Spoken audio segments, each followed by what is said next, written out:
Did you know in Japanese culture there are certain dishes that can only be eaten on certain days?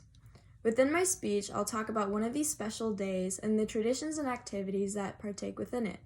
I will also talk about a traditional dish and the history behind it. Everyone has traveled in some way and learned something from it, even if it's just to a different town. Although I have not personally visited Japan, I have spent the past few weeks researching their culture and the many components within it. The culture of Japan has many traditional dishes to try and holidays that take place throughout each year. Holidays are a very notable part about Japanese culture. One of these holidays is called Shigastu. This holiday takes place within the first few days of every year.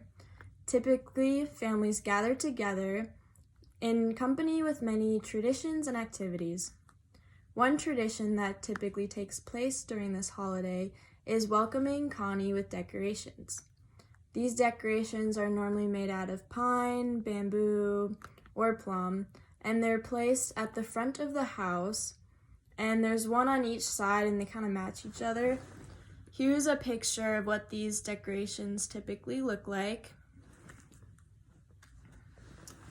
Many games and activities also take place during Shigastu.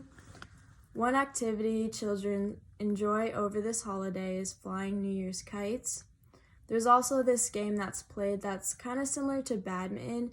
It's called Hensuki. And there's also traditional board games and card games that families also enjoy playing together. Japanese culture is also known for their array of savory dishes. Okonomiyaki is also known as Japanese savory pancakes, and that is an important part of their culture as well, and there's a lot of history behind it.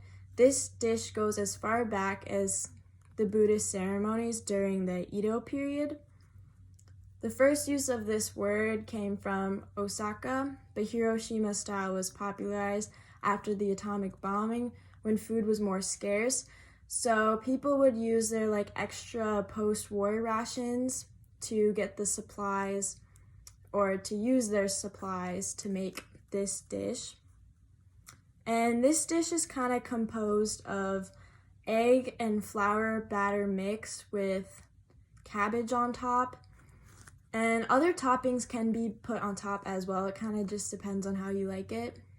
Other toppings such as pork belly, kimchi, certain vegetables or sauces such as mayo can be put on top of that as well. Here's a video clip of what this dish kind of looks like. Transfer it to a serving plate and drizzle a good amount of okonomiyaki sauce. You don't have this kind of squeeze bottle? That's okay. Just spread a generous amount of sauce with your spoon or brush. No problem at all. Next, be super generous with Japanese Kewpie mayo. Sprinkle some dried seaweed and then finish it with bonito flakes. How does it look? It looks quite fancy, right? I think there's no reason not to try this at home. And most importantly, it's super easy. There's nothing complicated. You just saw what I did, right?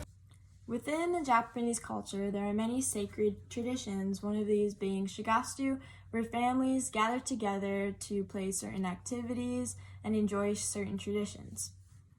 A popular dish that was originated way back from the Edo period is okonomiyaki, which is basically Japanese savory pancakes. I hope you learned something from my speech and keep it in mind if you ever find yourself exploring more about the Japanese culture. Thank you for listening.